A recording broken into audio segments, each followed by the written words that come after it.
दर्द का रिश्ता होता है। माजी को जमीन जायदाद से कोई मतलब ही नहीं रहा, इसीलिए तो उन्हें फाइल का ख्याल भी नहीं आया होगा। लेकिन हम सोचना तो ये है कि इन फाइलों को हम करेंगे क्या? पापा, जब तक दादी माँ नहीं मिल जाती इस बारे में सोचना ठीक नहीं होगा। इस कोठी को बेचकर इस पर जो कर्ज है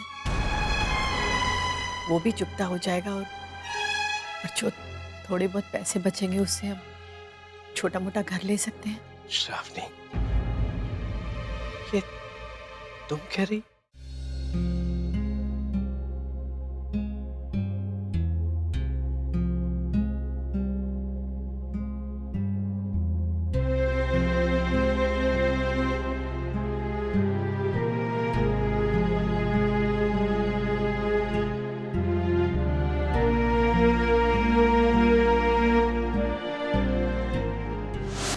बहू पर हाथ मत उठाओ, वो तुम्हारी पत्नी है, इस घर की लक्ष्मी है। जो कोई लक्ष्मी पर हाथ उठाता है उसे सारे देवता माफ नहीं करते।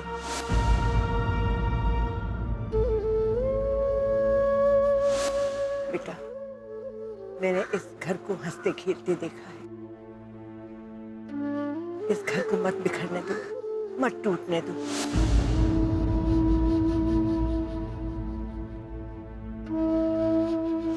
मैं नहीं चाहती कि मेरी वजह से ये घर बिखरने लगे, टूटने लगे। नहीं बेटा, मत।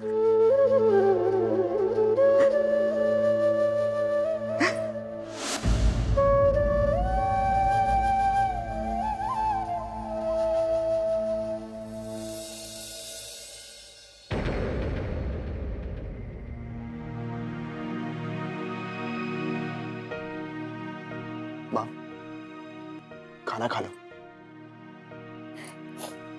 नहीं बेटा, मुझसे नहीं खाया जाएगा। एक निवाला भी उठाऊंगी तो माजी का ही ख्याल आएगा कि उन्होंने खाना खाया कि नहीं, वो ठीक है कि नहीं। बेटा, बेटा कहीं से भी माजी को ढूंढ के लिया, माजी को ढूंढ के लिया। माँ, हम कोशिश तो पूरी कर रहे हैं, लेकिन समझ में नहीं आता कि दादी माँ कहाँ चली गई। मैंने एक एक बस वालों से पूछा, गाड़ी वालों से पूछा। हम अपनी तरफ से तो पूरी कोशिश कर रहे हैं। मैं नहीं चाहती थी बेटा कि माजी इस तरह से घर से जाए, इस तरह से ठोकरें खाए, इस तरह से परेशानी उठाए। मुझे शिकायत थी और तेरे बाबूजी से, क्योंकि वो मेरी कभी कोई बात नहीं मानते थे। जब पीलीभीत जाना था तो पड़ोस में किसी से भी कह सकते थे कि माजी का ख्याल रखना, पर उन्होंने ऐसा नहीं किया। और मुझे भी इस बात का ख्याल नहीं रहा कि मेरी बात से माजी को कितनी ठेस लगेगी। मुझे नहीं पता था बेटा कि माजी इस तरह से घर छोड़कर चली जाएगी। मुझे नहीं पता था, मुझे नहीं पता था। सब ठीक हो जाएगा माँ, आप इस तरह दुखी मत होइए। पापा भी धीरे धीरे इस बात को समझ जाएंगे। आज वो आपको इस बात का जिम्मेदार मानते हैं कि आपकी वजह से दादी माँ घर छोड़ के चली गई। वो मुझे जिम्मेदार मानते हैं, मुझे दोषी मानते हैं। मुझे इस बात का दुख नहीं है बेटा, बस इतना पता चल जाए कि माजी जहां भी है बस ठीक है, तो मेरे दिल को तसल्ली मिल जाएगी बेटा, तसल्ली मिल जाएगी।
सबकी कहानी एक जैसी है? नहीं, मेरी कहानी थोड़ी अलग है।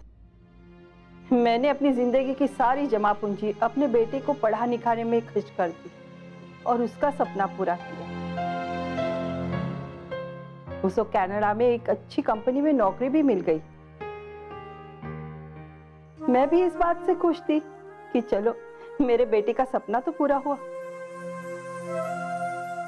क्या आप अंदाजा लगा सकती है कि मेरे बेटे ने मुझे अपने साथ ले जाने के बहाने मेरा घर बिकवा दिया और मुझे एयरपोर्ट पे छोड़ के खुद कनाडा चला गया। मैं क्या करती, मन को मार के यही संतोष कर लिया कि अब हरिद्वार में रह के ही जिंदगी गुजार दूंगी और आ गई आश्रम। दीदी, मेरा बेटा भोपाल की एक बड़ी कंपनी में सीईओ है। अरे लाख रुपए से ज्यादा तो महीने में कमा लेता है। पर ये हाई सोसाइटी, मेरी बहू क्लब जाती है, किटी पार्टी और पता नहीं क्या क्या। बेटा तो अपने काम में लगा रहता है। बहू की गलत हरकतों की वजह से मैं बहुत परेशान हो गई। मैंने उसको बहुत समझाने की कोशिश की, बहुत सुधारने की कोशिश की। उसका नतीजा मैं यहाँ आ गई। बहू ने तो साफ कह दिया कि अगर ये यहाँ रहेगी तो मैं नहीं रहूंगी, और उसने मुझे इतनी दूर लाके छोड़ दिया जिससे बार बार मुझे देखने ना आना पड़े। मेरी बहुएं तो बहुत अच्छी हैं।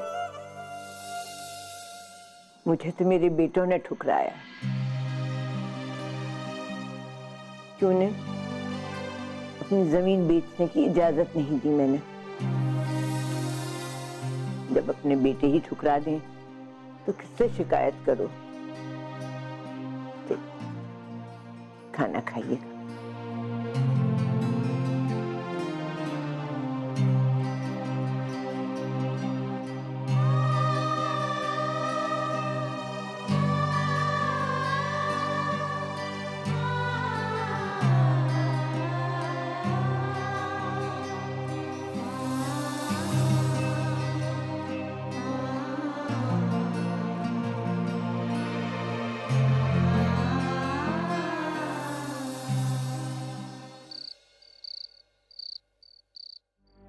माँ से जब भी हमने उस जमीन को बेचने की बात छेड़ी तो माँ ने यही कहा कि बाबूजी ने कसम दी है कि उनके जीते जी ये जमीन नहीं बेची जाएगी, जिसकी वजह से हमें वो कदम उठाना पड़ा जिसके लिए हम खुद को कभी माफ नहीं कर पाएंगे।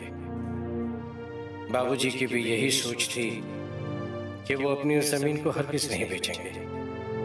कारोबार में जब नुकसान शुरू हुआ था और इससे निपटने का कोई रास्ता नजर नहीं आ रहा था तो बाबूजी से बात करने के लिए मैं और केदार पीलीभीत गए थे। बाबूजी, आप तो समझते ही हैं कि हम लोग कितने परेशान हैं। कारोबार में हो रहे लगातार नुकसान से निपटने के लिए हमारे पास कोई रास्ता नजर नहीं आ रहा। बेटे, अगर तुम्हें लगातार इस कारोबार में नुकसान हो रहा है तो अपने सामान के लिए ऐसा नुकसान उठाते रहना कहां तक ठीक है। अगर टूर्स एंड ट्रैवल्स वाले कारोबार में तुम्हें नुकसान हो रहा है तो शायद तुम्हें कोई दूसरा कारोबार उठाना चाहिए। बाबूजी, किसी भी काम को शुरू करने में और फिर उसे जमाने में सालों साल लग जाते हैं। हमारा ये कारोबार जमा जमाया कारोबार है। बाबूजी, एके ट्रेवल्स का नाम सब लोग जानते हैं। अब इस बिजनेस को बंद करके किसी नए कारोबार को शुरू करने का तो हम सोच भी नहीं सकते। तो फिर तुम्हें यह भी सोचना चाहिए कि आखिर इस कारोबार में नुकसान क्यों हो रहा है। मैंने तुम दोनों को कितनी बार समझाया कि रास्ता चलते चलते अगर ठोकर लग जाए तो पत्थर को हटाने के साथ साथ तुम्हें यह भी सोचना चाहिए कि कैसे तुम अपनी चाल में सुधार ला सकते हो। और आखिर वो पत्थर तुम्हें क्यों नहीं नजर आया? हाँ बाबूजी, आपका कहना भी ठीक है। हम यही समझने की कोशिश कर रहे हैं आखिर इस नुकसान की वजह क्या है। बेटे, दिल्ली में न जाने कितनी ऐसी कंपनियां हैं जो टूर्स एंड ट्रैवल्स का कारोबार चलाती। अगर उनमें नुकसान नहीं हो रहा तो फिर आपकी कंपनी में क्यों हो रहा है? और अगर उनमें नुकसान हो रहा है तो फिर वो कंपनियां क्यों बंद नहीं हो रही? हाँ बाबूजी, हम भी फायदे में थे। हमने इतना बड़ा कारोबार खड़ा कर दिया, फिर भी लेकिन बेटे, मुझे लगता है कि अब मार्केट में, बाजार में तुम्हारे रिश्ते कुछ ठीक नहीं चल रहे। एक कारोबार जितनी मर्जी तरक्की करे, जितने मर्जी एग्रीमेंट साइन करे, जितनी मर्जी कानूनी प्रक्रिया पूरी कर ली जाए, लेकिन एक आधार पर एक कारोबार चलता है, वो है आपसी रिश्ते और आपसी विश्वास। मुझे लगता है कि पिछले कई वर्षों से जिन रिश्तों की वजह से तुम्हारी कंपनी इतनी तरक्की कर रही है, शायद तुम उन रिश्तों को तोड़ चुके हो या उन्हें झुठलाने की कोशिश कर रहे हो। बाबूजी, ये रिश्ते वो रिश्ते नहीं है जो जिंदगी भर ढूंढने पड़े। कारोबार के दौरान कई लोगों से रिश्ते बनते हैं, टूटते हैं, ये तो सिलसिला चला ही रहता है। बेटा, मुझे ऐसा लगता है कि ये जो नुकसान हो रहा तुम्हारे कारोबार में, उसके पीछे ये भी एक वजह है, तुम्हारी ये सोच कि कल जो लोग तुम्हारे साथ चल रहे थे, आज तुमने उन लोगों का साथ छोड़ दिया। नहीं बाबूजी, ऐसी बाबूजी, दरअसल हम ये चाहते हैं कि इस कंपनी को फिर से खड़ा करने के लिए और नए सिरे से शुरू करने के लिए हमें कुछ पैसों की जरूरत है। हमारे पास 40 एकड़ से भी ज्यादा की जमीन है। अगर उसमें से 5-10 एकड़ जमीन अगर हम बेच देते हैं तो हमें कंपनी को खड़ा करने में आसानी होगी।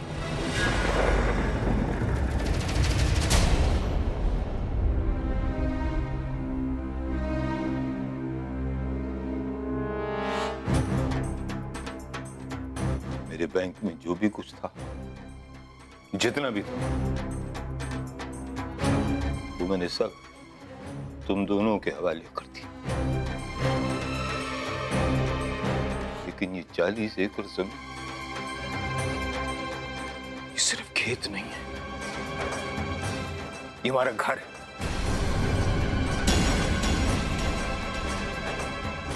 मैं जानता हूं कि इस पर तुम दोनों का भी हक है, लेकिन ये मेरी जन्मभूमि है। और जब तक मैं जिंदा हूं, जब तक तुम्हारी मां गंगा जिंदा है, तब तक मैं इस जमीन से अपनी निशानियों को मिटने नहीं दूंगा।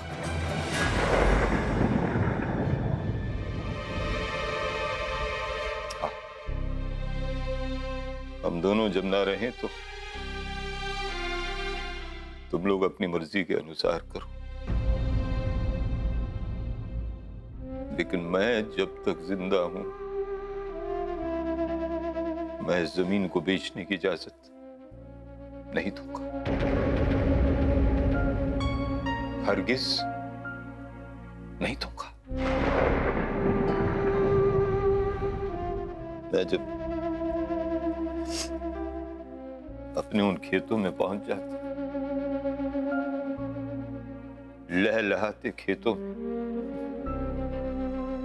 तो मुझे इस बात का गर्व होता है, इस बात का फख्र होता है कि ये खेत मेरे, ये खेत हमारे हैं। तुम तो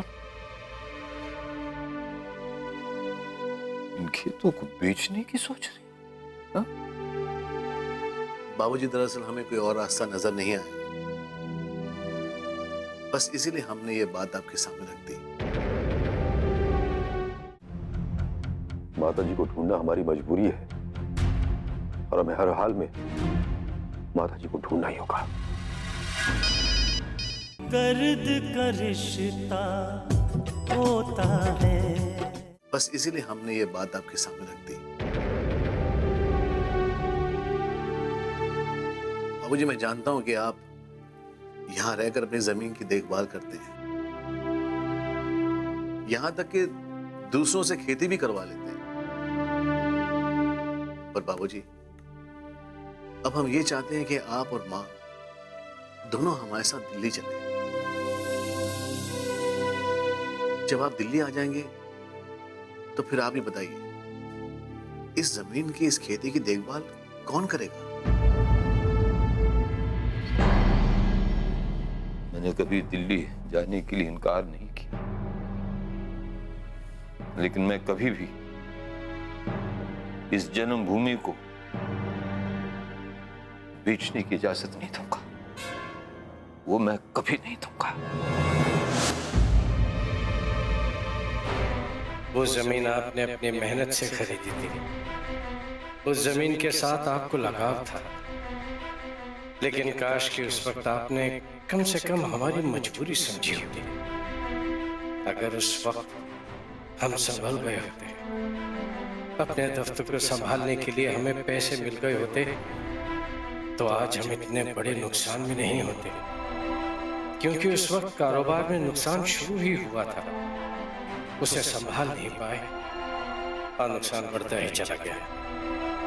अब तो दिल में एक पश्चाताप है, एक अंधेरा सा है, पता नहीं उजाला कब होगा।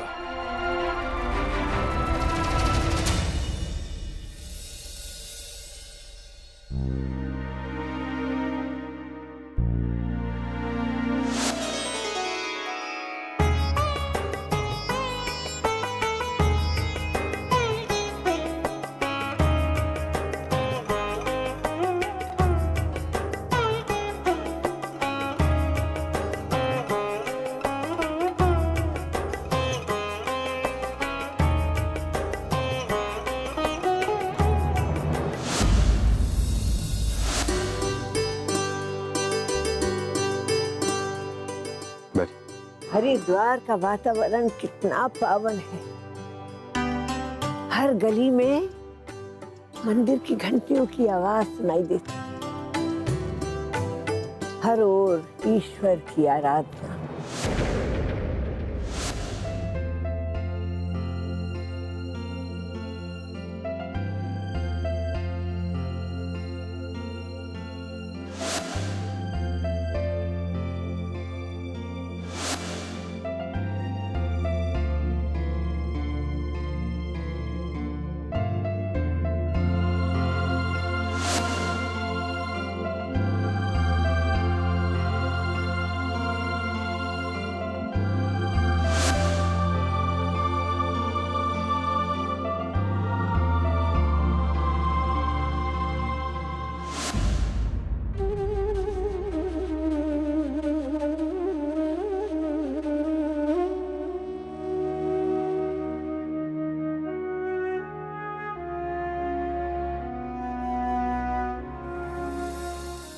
पापा, आप यहाँ बैठे हैं? मैं सोच रहा था कि आप दुकान गए होंगे। दुकान पे दिल कहाँ लगता बेटा। अब तो हमारी दुकान भी बस शामू के भरोसे पर है। वो बेचारा जितना संभाल सकता है संभाल ही रहा है। तुम्हें थोड़ा वक्त मिले तो दुकान का एक चक्कर लगा लेना जरा। पापा, दादी माँ को ढूंढने की हम पूरी कोशिश कर रहे हैं, लेकिन दुकान जाना भी तो जरूरी है। हाँ बेटा, बेटा मैं सोच रहा था कि जब तक माताजी हमारे घर पर थी तो हम सब कितना निश्चिंत थे, कोई डर नहीं था। एक एहसास था कि अगर कोई माताजी को ढूंढने के लिए आ गया तो ठीक है, हम माताजी को उनके सामने खड़ा कर देंगे। लेकिन आज हम क्या करेंगे? अगर कोई माताजी को ढूंढने के लिए आ गया तो कहां से लाएंगे हम माताजी? कैसे खड़ा करेंगे हम माँ जी को उनके सामने? आप ठीक कहते हैं पापा। सचमुच दादी माँ के जाने से समस्याएं तो बहुत खड़ी हो सकती हैं, और इन समस्याओं का सिर्फ एक हल है कि किसी भी तरह दादी माँ का पता लग जाए।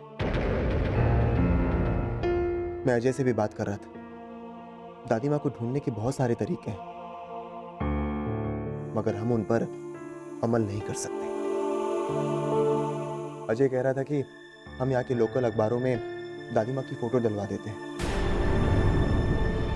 लेकिन बात यह भी है पापा, अमरनाथ और केदारनाथ को जानने वाले बहुत सारे लोग यहाँ भी होंगे। अगर उनमें से वो अखबार किसी के हाथ लग गया और किसी ने दादी माँ को पहचान लिया तो बात उलझ जाएगी। ठीक है तो बेटा, माता जी को ढूंढना हमारी मजबूरी है और हमें हर हाल में माता जी को ढूंढना ही होगा।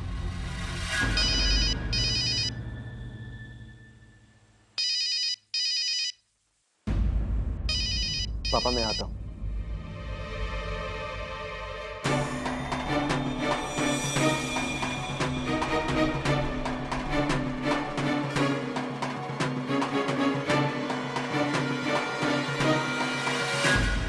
ऐसा कौन सा जरूरी काम? वो मैं तुम्हें आकर बताऊंगी। मेरे लिए थोड़ा वक्त निकाल लेना, मिलने आ जाना। दर्द का रिश्ता होता है। हाय पूर्णिमा। हाय चंदन, क्या कर रहे हो? नहीं बस यूं ही। वो कई दिनों से तुमसे बात नहीं हुई थी। सुरभि से तुम्हारी बात हुई थी क्या? नहीं पूर्णिमा, सुरभि से तो कोई बात नहीं हुई। मैं तो दरअसल पापा के साथ किसी काम में बिजी था। तुम दिल्ली आने वाले थे ना, आए नहीं? कहीं तुम दिल्ली में तो नहीं हो? नहीं पूर्णिमा, मैं दिल्ली में नहीं, मैं तो हरिद्वार में हूँ। जब मैं दिल्ली आऊंगा तो मैं तुम्हें जरूर बताऊंगा। खैर मैंने तुम्हें ये बताने के लिए कॉल किया था कि मैं हरिद्वार आ रही हूँ। तुम हरिद्वार आ रही हो? हाँ, और आज ही आ रही हूँ। पूर्णिमा, अगर ज्यादा कुछ जरूरी काम नहीं है तो क्या तुम 1-2 दिन के बाद आ सकती हो? क्यों? नहीं, मैं तो बस ऐसे ही कह रहा था कि मैं एक्चुअली काम में बिजी रहूंगा तो मैं तुम्हें ज्यादा वक्त नहीं दे पाऊंगा, इसीलिए कह रहा था। नहीं चंदन, मुझे आज ही आना होगा। मुझे भी बहुत जरूरी काम है आज। ऐसा कौन सा जरूरी काम? वो मैं तुम्हें आकर बताऊंगी। मेरे लिए थोड़ा वक्त निकाल लेना, मिलने आ जाना। ठीक है, मैं आ जाऊँ। ठीक है, तो मैं 2 बजे तक वहां पे पहुंच जाऊंगी। तुम बस स्टैंड पे आ जाना। ओके? Okay, bye. बाय।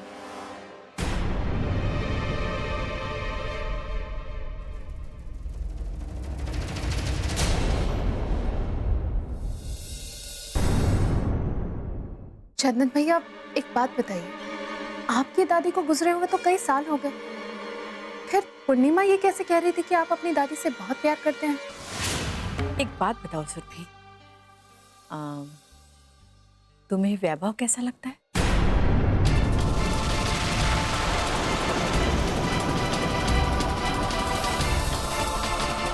मैं तो कहती हूँ एक बार आप सुरभि को ही फोन कर लो, हमें उसी से पता चल जाएगा कि पूर्णिमा हरिद्वार किस लिए आ रही है।